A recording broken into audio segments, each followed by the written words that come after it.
네, 우리가 지난 주간까지 로마서 11장까지 우리 함께 생각을 쭉 살펴왔습니다. 특별히 로마서 10장, 11장에 와서 우리에게 강조됐던 것이 복음이라고 하는 핵심적인 가르침이 우리에게 있었습니다.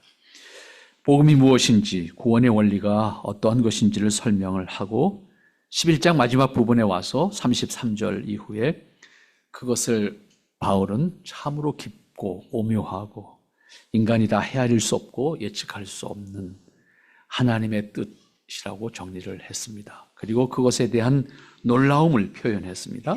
그리고 그 모든 뜻이 하나님께 있었고 그 모든 결과도 하나님께 있다. 그리고 그 모든 것은 하나님께 영광으로 돌려줘야 할 일이다 라고 정리를 했습니다. 최종적으로 복음은 시작부터 하나님이 예비하셨고 그것을 적용하시고 완성하시는 것도 하나님이시다라고 하는 사실을 정리했고 그 사실을 믿음으로 깨닫고 하나님 앞에 영광 돌리는 화답이 믿음으로 하나님 앞에 서는 자들의 모습이다. 이렇게 정리를 했습니다. 바울은 복음은 결국 하나님이 예비하시고 적용하시고 완성하시는 것으로서 하나님으로부터 시작되었고 그 결과와 영광도 하나님이 받으시는 것이라고 강조를 했습니다. 복음은 전적으로 하나님의 은혜라고 하는 것을 정리한 것입니다. 따라서 복음을 믿는 것은 그것이 은혜인 것을 고백할 수 있어야 된다는 것도 우리가 분명히 확인해야 될 일입니다. 그렇게 복음에 관한 설명을 한 다음에 이제 12장부터 15장까지의 말씀이 거듭난 사람이 어떻게 하나님 앞에 설 것인가? 거듭난 은혜 안에 있는 사람이 하나님 앞에 선다는 것은 어떤 것인가? 거듭난 사람으로 산다는 것은 어떤 것인가? 이걸 교훈하는 것이 12장부터 15장까지의 말씀입니다. 그러니까 거듭난 사람으로서 하나님의 사람으로 산다고 하는 것이 어떠한 것인가를 우리에게 가르쳐주는 말씀이 12장 이후에 기록되어 있는 말씀이다. 이렇게 여러분들이 보시고 12장 이후의 말씀에 대한 관심을 가지면 되겠습니다. 복음으로 구원받은 사람들이 어떻게 살아야 할 것인지, 또 구원받은 사람들이 거듭난 사람으로서 어떠한 목적으로 어떠한 삶의 자세를 가지고 하나님 앞에 설 것인가. 적어도 이 12장부터 15장까지는 거듭났음을 고백하는 그리스도인이 거듭난 삶이라고 하는 것이 어떠한 것으로 보여져야 될 것인가. 그것을 전제로 해서 우리에게 말씀하시는 것이 12장 이후의 말씀입니다. 그 첫 번째 교훈이 오늘 12장 1절과 2절의 말씀에서 나오는데 오늘 여러분들에게 드린 제목이 2절 마지막 부분에 있는 말씀입니다. 온전하신 뜻이 무엇인지 분별하도록 하라. 거듭난 사람, 그리스도인, 하나님의 사람이라고 우리 스스로가 고백한다고 하면 우리가 제일 먼저 해야 될 것이 무엇인가 하면 구별할 줄 아는 겁니다. 세상에 속한 것과 하늘에 속한 것, 하나님의 사람으로 산다는 것과 세상에 속한 사람으로 산다는 것을 구별하고 그것을 구별된 자로 사는 것. 이것이 첫 번째 우리에게 교훈하시는 말씀입니다. 그 첫 번째 1절에서 표현하는 말씀이 사실은 같은 맥락인데 1절 말씀 우리가 대부분 자주 기억하는 말씀입니다. 그러므로 형제들아 내가 하나님의 모든 자비하심으로 너희를 권하노니 너희는 너희 몸을 하나님의 기뻐하시는 거룩한 산 제사로 드리라. 이는 너희의 드릴 영적 예배다. 이렇게 정리했습니다. 예배라고 하는 단어가 나와서 종교적인 행위에 집중하게 돼요. 이 부분이. 예. 특별히 우리말 번역에서 영적 예배라는 단어가 있어서 더 그래요. 나중에 말씀드리겠습니다만 영적이라고 우리말로 번역됐습니다만 이 말은 본래 합리적인 예배, 합당한 예배를 드려라 그랬어요. 본래의 뜻이 합당한 예배로 드려라 그런 의미입니다. 그럼 합당하다는 게 뭘까? 그게 2절하고 정리되는 거예요. 분별해서 드려라. 구별된 삶은 살 이렇게 정리가 되는 겁니다. 자, 이 말씀은 결국 문자적으로만 생각하면 뭔가 종교적인 행위 내지는 희생 제사를 요구하는 것처럼 받아들여지게 됩니다. 이어지는 말씀이 우리에게 더 그렇게 다가오게 합니다. 영적 예배라고 하는 단어 때문에 그렇습니다. 그러나 이 말씀을 거듭난 사람이라고 하면 그 생활의 중심이 자신에게서 하나님 중심으로 옮겨야 된다는 의미입니다. 자기 중심에서 하나님 중심으로 바뀌어야 된다는 의미입니다. 강조한다고 하면 거듭난 그리스도인은 철저하게 하나님 중심의 사고, 생각이 하나님 중심의 생각으로 바뀌어야 되고, 가치관도 하나님 중심의 가치관으로 바뀌어야 되고, 삶의 목적도 하나님 중심으로 바뀌어져야 되는 것. 그것을 굳이 표현하면 여기서 표현하는 거룩한 산 제사의 의미. 나의 것이 포기되어지는 것. 하나님께로 바뀌어진다는 의미입니다. 단지 정해진 시간에 종교적인 의식으로서 제사를 해라는 의미가 아니라 일상이 하나님 중심으로 바뀌어야 된다는 의미입니다. 그 과정에서 우리들이 포기해야 될 것, 우리들이 버려야 될 것이 무엇인지가 그 다음 2절 분별되어져요. 그래서 하나님 중심의 목적과 가치가 우리의 삶을 이끄는 것이 되어져야 된다, 그런 말씀입니다.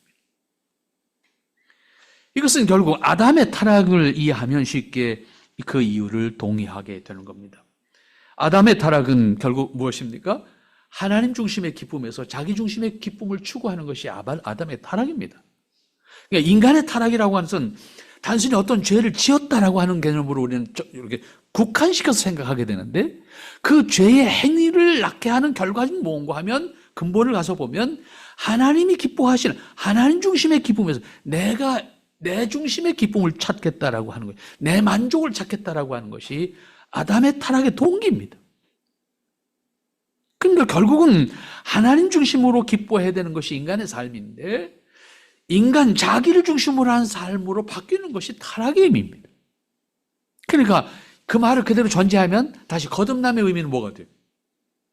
내 중심의 기쁨을 추구하는 것이 아니라 하나님 중심의 기쁨을 추구하는 것으로 바뀌는 것을 의미하는 거예요.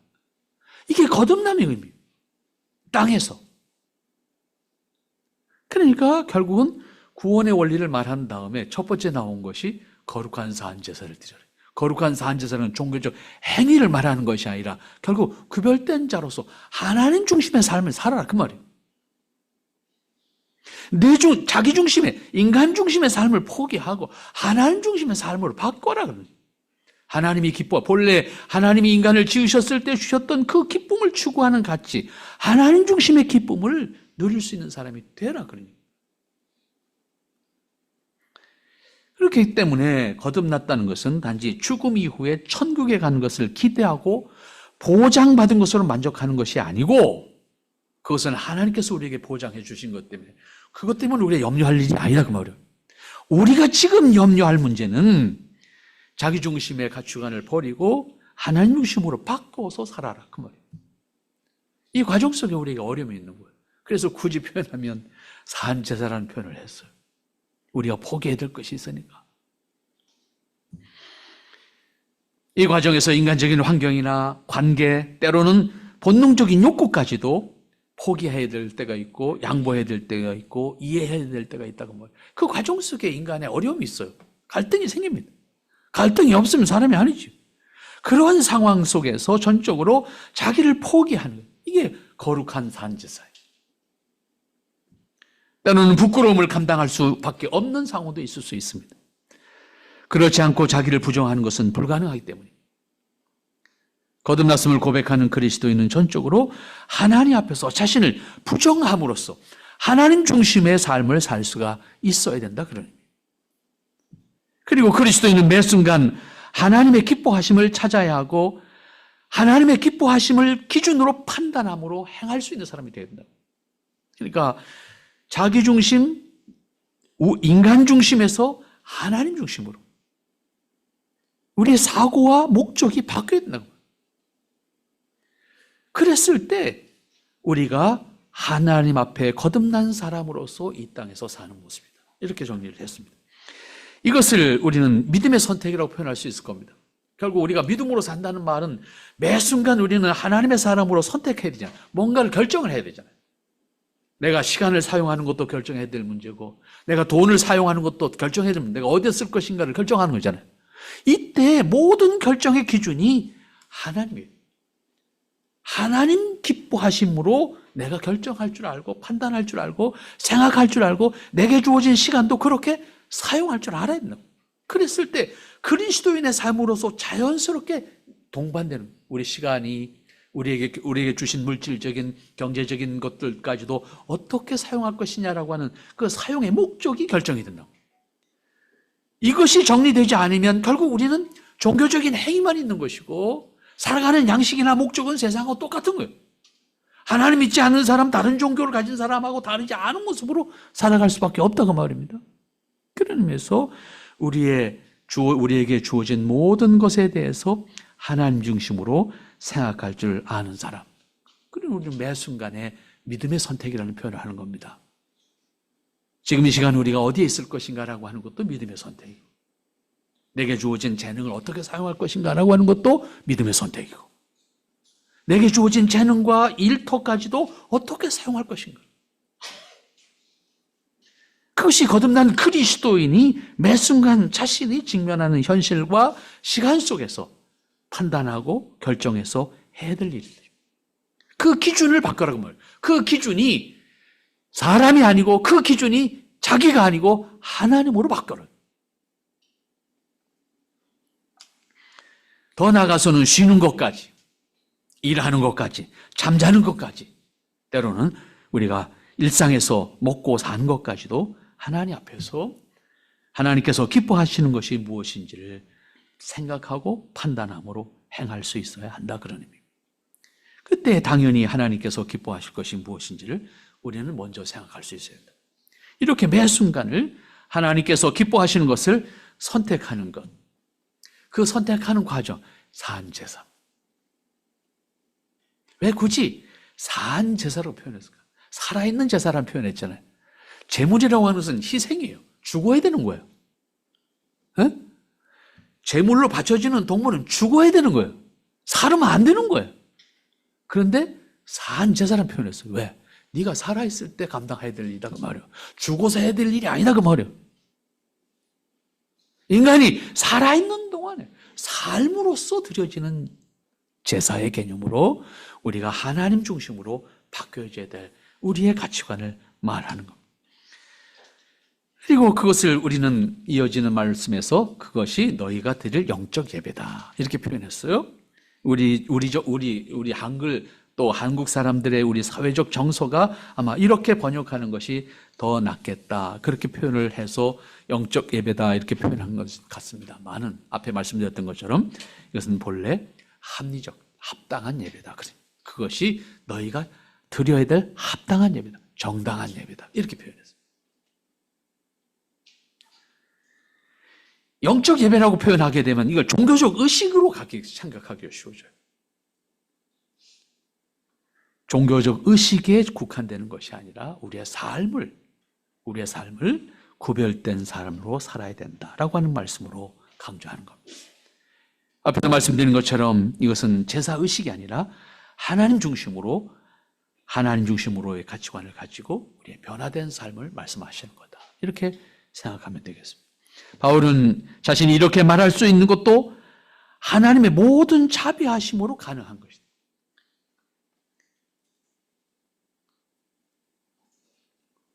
(12장 1절) 말씀 보면 내가 하나님의 모든 자비하심으로 너희에게 권한다. 결국 내가 이렇게 말할 수 있는 것조차도 내가 특별하거나 다른 사람보다 탁월한 위치에 있기 때문에 너희에게 이렇게 하라고 말하는 것이 아니고, 내가 이렇게 말할 수 있는 것조차도 하나님의 은혜 안에서 너희에게 권하는 말이야. 내가 이렇게 할 수 있는 것도 하나님의 은혜로 내게 맡겨주신 역할을 감당할 뿐이야. 다만 사도로 불림을 받아서 내가 완전하기 때문에, 내가 특별하기 때문에가 아니라 하나님의 자비하심으로 말미암아 너희에게 이 말을 할 수 있고 내가 복음을 전할 수 있었던 거야. 끝까지 바울은 자기의 권위로 말하지 않았습니다. 자기의 권위로 이렇게 하지 않으면 안 된다고 강조하고 있는 것이 아니라 내가 이렇게 말할 수 있는 것도 나를 통한 하나님의 사랑이고, 나를 통한 하나님의 은혜고, 나를 통한 하나님의 자비야, 이렇게 표현하고 있습니다.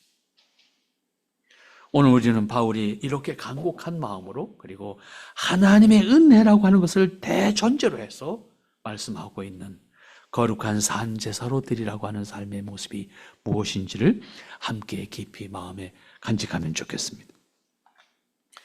이어지는 말씀 2절로 갑니다. 2절 말씀에 가서 보면 결국 거룩한 산 제소로 드려지는 것에 있어서 우리가 따라와야 될 그 다음 문제가 무엇인가 하면 분별하라는 말씀이었잖아요. 그 분별하라는 말씀 가운데 분별이라고 하는 것은 양면이 있어요. 하나는 내가 버려야 될 것, 내가 소유해야 될 것, 이런 거죠. 악한 것은 버려야 될 것이고 선한 것은 내가 소유해야 되는 문제잖아요. 그런 의미에서 먼저 이 세대를 본받지 말라 그랬어요. 여기서 이 세대를 본받지 말라는 것은 결국 1절과 다시 연결돼요. 이 세대는 결국 인간에 속한 거잖아요. 세상에 속한 거죠. 하나님께 속한 것이 아닌 것을 말하는 거예요.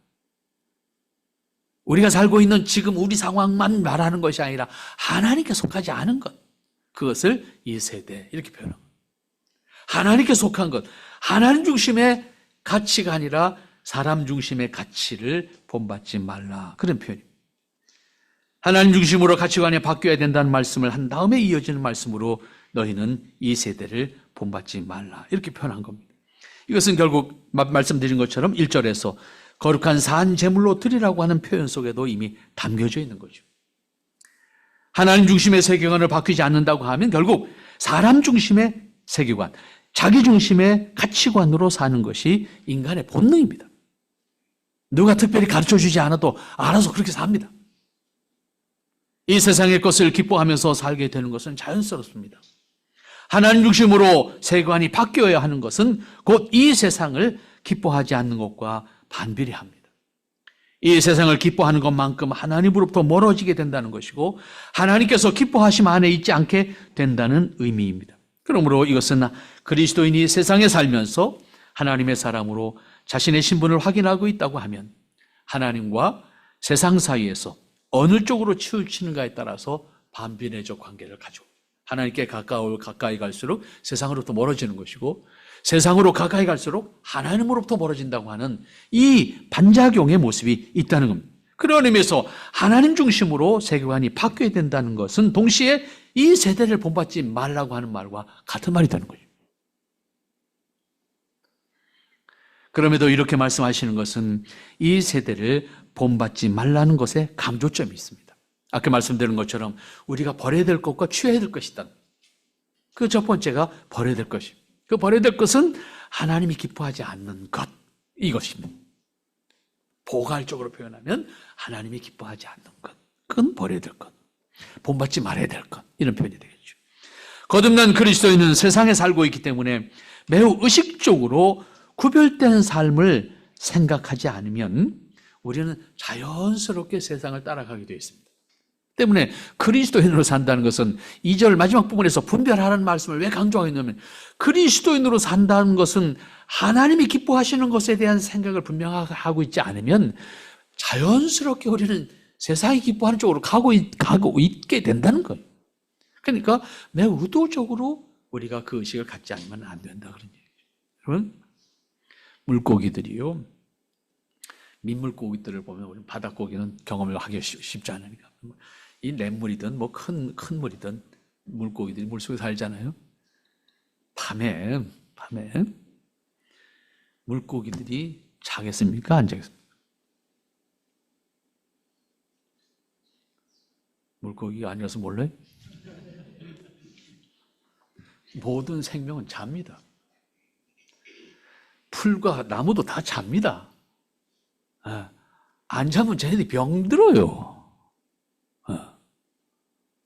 그러니까 모든 생명체는 자게 돼 있어요. 그러니까 사람들이 자기의 필요에 의해서 산에다 불을 켜놓으면 저 식물들은 고문하는 겁니다. 쟤들은 말을 못할 뿐이지 괴로워합니다. 물고기도 잡니다. 근데 어떻게 자겠어요? 한번 생각해보세요. 물이 계속 흘러가는데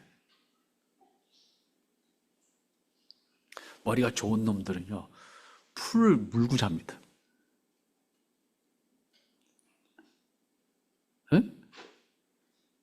올 여름에 한번 검증을 하세요. 제 말이 틀리냐 맞다. 그 다음에 본능적으로 꼬리를 흔듭니다. 왜? 안 흔들면 또 내려와요. 물이 흘러가는데? 물은 계속 흘러가니까 물고기 또 내려갑니다. 또 내려가면 어떻게 되겠어요? 자기가 사는 터전이 여긴데. 잘 때도 꼬리를 끊임없이 흔들고 있습니다. 본능적으로 흔듭니다. 왜? 안 떠내려가려고. 왜 말씀드립니까? 그리스도인의 삶이 그래요. 가만히 있으면 떠내려가요. 어디로? 세상으로. 끊임없이 흔들어야 돼요. 자리를 지키기 위해서. 제자리에 머무르기 위해서. 그리고 앞으로 나가기 위해서는 좀 더 세게 흔들어야 돼요. 제자리에서 머무는 걸 만족하면 적당히 흔들고 있으면 제자리에 서 있을 수 있다고. 하지만 앞으로 가기 위해서는 적당히 흔들어서는 안 갑니다, 절대로. 좀 세게 흔들어야 앞으로 나아가. 그리스도인으로 산다고 하는 것이 그냥 가만히 있어서 그리스도인으로의 삶으로서의 만족과 감격이 우리에게 있게 되는 것이 아니에요. 물론 하나님의 은혜는 그 안에서도 우리에게 있기 때문에 얼마든지 감격할 수 있어요. 하지만 제자리에 있는 모습 이상을 우리는 드러낼 수가 없고 그 삶을 살 수가 없는 거죠. 세상이 흘러가는 대로 가는 것이 아니라 자신이 거듭난 사람인 것을 자각하고 거듭난 신분에 합당한 사람이 되도록 우리는 살아야 되는 거예요. 이것은 우리가 노력하지 않고 훈련하지 않고 변화될 수가 없습니다. 앞으로 나아갈 수가 없습니다. 하루아침에 변화된 모습이나 인격을 갖출 수 없습니다. 매일 자신의 삶에서 하나님의 사람으로 그리고 그리스도인이라고 하는 신분에 대한 자각이 필요하고 우리에게 주어진 상황 속에서 하나님의 사람으로 나는 그러면 이 순간 어떻게 할 것인가라고 하는 것을 판단하고 행동할 줄 아는 사람이 되어야 된다고 말입니다. 그 신분에 합당한 자신의 모습이 어떠한 것이어야 되는지 그것에 대해서 확신하고 그 신분에 합당한 자신의 모습을 만들어가는 작업을 해야 된다고 말입니다. 그렇지 않고 시간만 지나가면 나도 모르게 어느새 우리는 저기 밑에 세상이 흘러가서 거기에서 만족하는 사람이 되고 만다고. 그런 의미에서 그리스도인은 이 세상에 대한 이해가 필요합니다.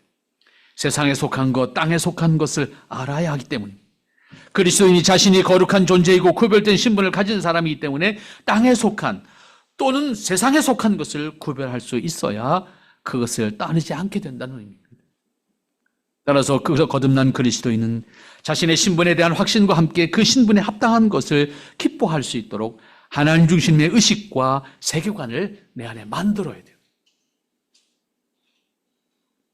그렇지 않으면 삶이 버겁고 소위 우리 한국교회에서 흔히 쓰는 말 시험에 들기 쉽고 그것 때문에 갈등하게 되고 어렵습니다. 처음에 운전을 배워서 운전을 시작하게 되면 긴장도 되고 살펴야 될 것도 많아서 오히려 더 실수를 하죠. 그리고 차에서 내리면 다리가 후들후들합니다. 그냥 걸어가는 게 편해. 그런데 차에 익숙하게 되면 그 다음부터는 절대로 안 걸어. 조금만 가도 타고 가려고 자꾸 그래. 처음에 힘들어요. 그러나 그 익숙해지면 어떻게 돼요? 편안해요. 그리스도인으로서의 삶을 익숙하게 만든 다음엔 편하다고 말이에요. 근데 거기까지 내가 해야 돼. 이게 안 하고 어느 날 내가 천지개벽한 사람처럼 바뀌어질 거라고 생각하면 안 바뀌어집니다. 죽을 때까지 가도 그 모습입니다. 변하지 않습니다.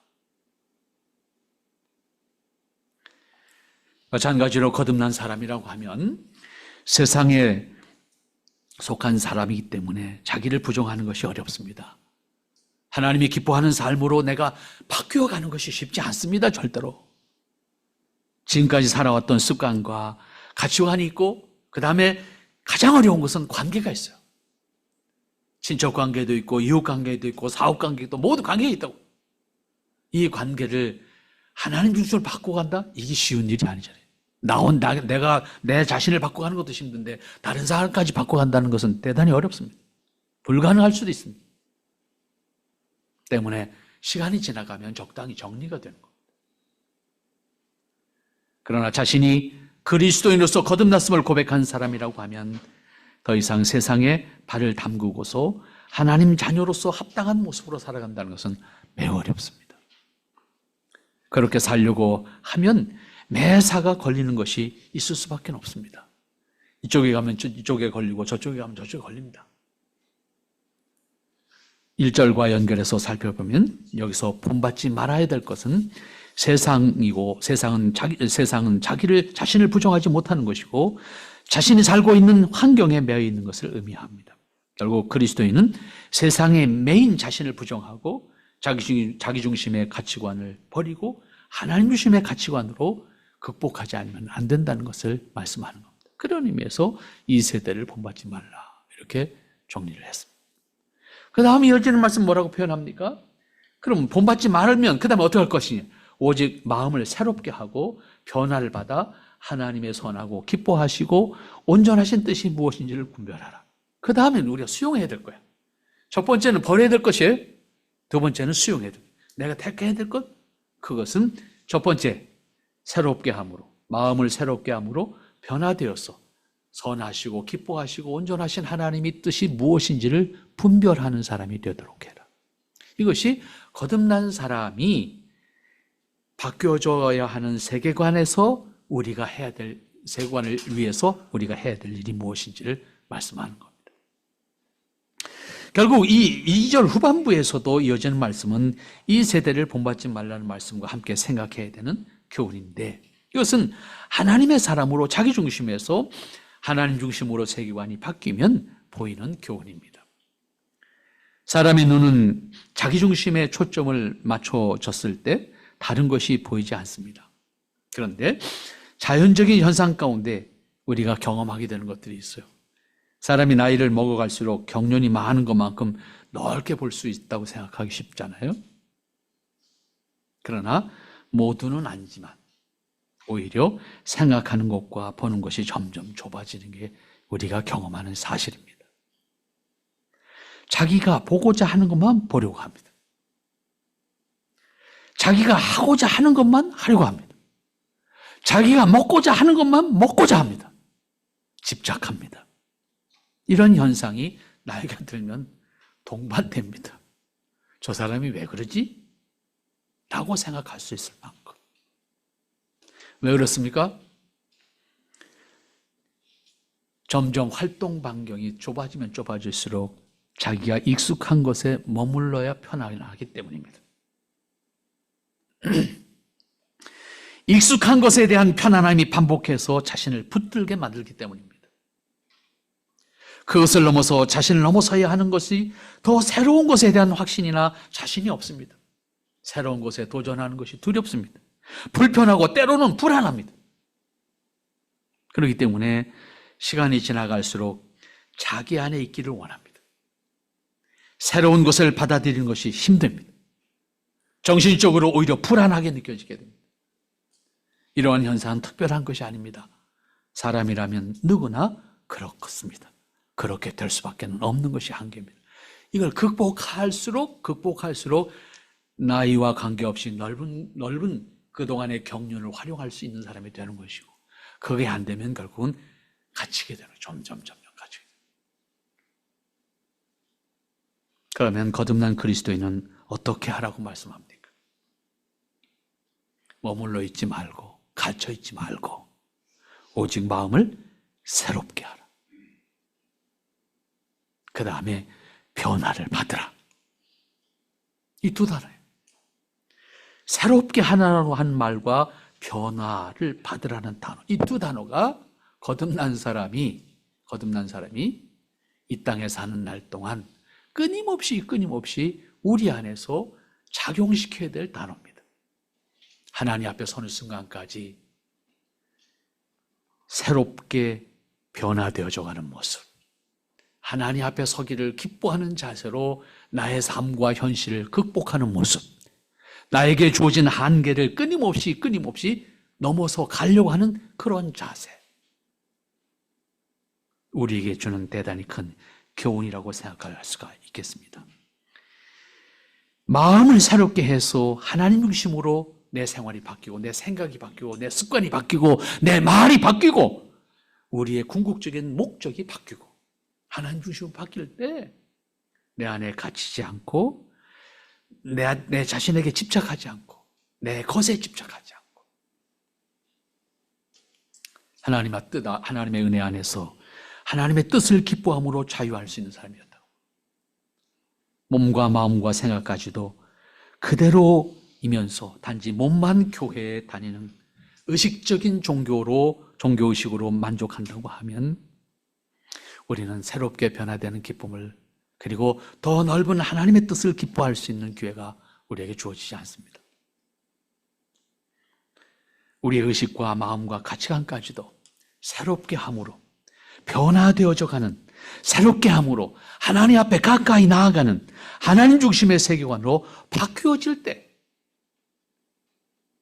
우리에게 주어지는 모든 과정까지도 하나님이 기뻐하심을 고백할 수 있고 하나님이 기뻐하시는 것을 선택할 수 있는 자유와 기쁨이 우리에게 주어질 것입니다.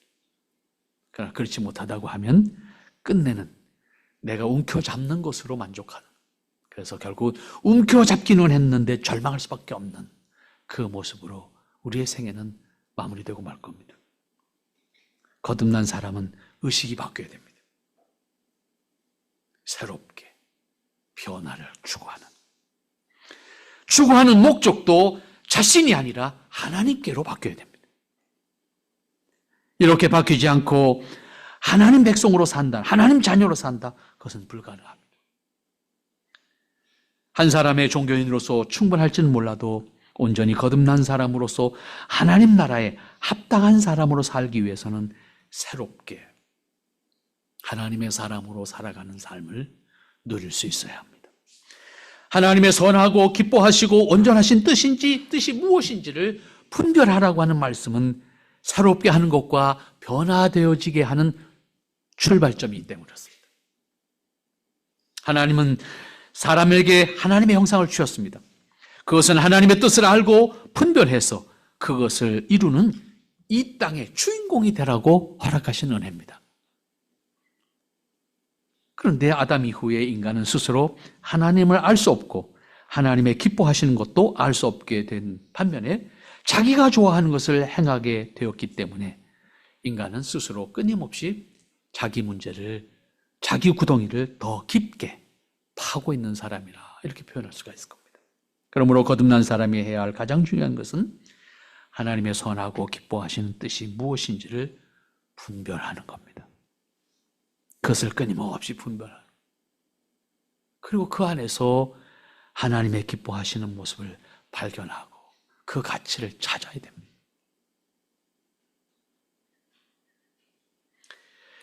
여기서 강조하는 것은 그 뜻이 무엇인지를 분별함으로 버려야 될 것, 분별함으로 내가 이루어야 될 것을 찾아야 되는 겁니다.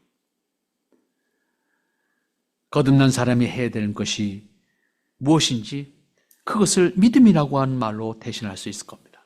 결국 우리는 믿음으로 하나님의 기뻐하시는 뜻이 무엇인지를, 하나님이 선하게 여기시는 것이 무엇인지를 분별할 줄 아는 사람, 하나님의 기뻐하시는 뜻이 무엇인지를 분별할 줄 아는 사람으로서 사는 것, 그것이 곧 우리의 믿음으로 사는 것이다, 이렇게 표현할 수 있습니다. 근데 우리는 일반적으로 종교적인 의식에 충실한 것으로 우리는 믿음 생활을 한다, 이렇게 표현합니다. 그렇기 때문에 교회는 많은데 정작 거듭난 그리스도인으로서 본받고 싶은 사람이 보이지 않는 거예요. 또한 교회는 다른 종교와 같은 것으로 세상 사람들이 볼 수밖에 없습니다. 다르다고 생각하지 않아요? 너무 어렵게 생각할 필요 없습니다. 거듭난 그리스도인은 하나님께서 기뻐하신 것에 맹목적으로 아니라 기꺼이 동의할 수 있는 사람이 되는 겁니다. 하나님이 기뻐하시는 것에 기꺼이 동의할 수 있는 사람, 동의함으로 그것을 살아가겠다고 다짐할 수 있는 사람, 동의함으로 하나님이 기뻐하시는 일에 내가 기꺼이 살아가는 모습을 가질 수 있다고 하면 되는 겁니다. 거듭난 사람은 세계관이 하나님 중심으로 바뀌는 겁니다. 그 과정 속에 거룩한 산 제사가 우리의 삶으로 드러나게 되는 것이고, 하나님이 기뻐하시는 것을 통해서 내가 기뻐할 수 있는 자유와 복을 누릴 수 있게 되는 것입니다. 그런 의미에서 여러분들이 어렵게 생각하지 말고 하나님의 말씀 앞에서 끊임없이 하나님의 기쁘신 뜻, 하나님의 기쁘신 뜻이 무엇인지를, 그리고 하나님이 기뻐하시는 것이 무엇인지를 하나님 앞에서 끊임없이 확인하는 가운데 하나님의 선하게 여기시고 기뻐하시고 그 뜻을 끊임없이 확인하는 가운데 하나님의 자녀로 응답할 수 있는 여러분의 삶이 될 수 있기를 바랍니다. 거룩하신 아버지 은혜를 감사합니다. 오늘도 변함없이 하나님께서 우리를 부르셨고 세우셨고 인도하셨습니다. 그 은혜를 기억하며 하나님 앞에 설 수 있는 저희들 되게 하신 것 감사합니다. 아버지 하나님의 사랑과 은혜로 늘 복되게 하시고 하나님의 은총 가운데 늘 충만한 모습이 저희들에게 있도록 역사하옵소서. 한없이 부족한 저희들의 모습을 끊임없이 기다리시면서 하나님의 자녀로 하나님의 백성으로 살기를 기뻐하시는 하나님, 우리를 그 길로 인도하시는 하나님의 은혜를 우리가 날마다 체험하지만 그 길에 온전히 응답하지 못하는 순간들을 고백하게 됩니다. 하나님의 긍휼과 자비로 우리를 붙들어 주시옵소서.